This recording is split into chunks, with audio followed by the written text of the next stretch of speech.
வணக்கம் ஓவியா. அதாவது டிப்பா புயல் காரணமாக குறைந்த காற்றழுத்த தாழ்வு நிலை காரணமாகவும் சென்னை, செங்கல்பட்டு, காஞ்சிபுரம், திருவள்ளூர் உள்ளிட்ட மாவட்டங்களில் பல்வேறு பகுதிகளில் இடியுடன் கூடிய ஒரு கனமழையானது இரவு முழுவதும் தற்போது வரை பெய்து வருகிறது.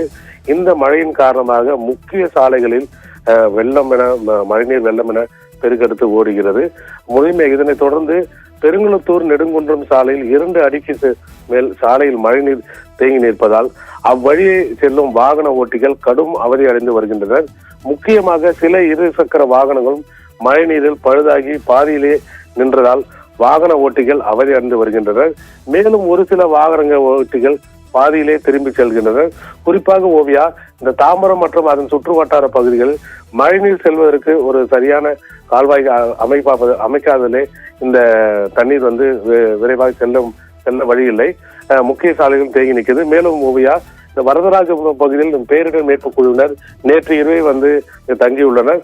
தற்போது எந்த பகுதியில் மழைகள் அதிகமாக மழைநீர் தேங்கி குடியிருப்புகள் தேங்கி இருந்தாலோ, இந்த குடியிருப்பு வெளியே வராமல் இருந்தாலோ, குடியிருப்புக்குள் இருக்கும் மக்கள் வெளியே வர முடியாமல் இருக்கக்கூடிய சூழலை கண்டறிந்து அவர்களை மீட்பும் பணியானது துவங்கப்பட உள்ளதாகவும் தகவலானது வெளியாகி உள்ளது ஓவியா.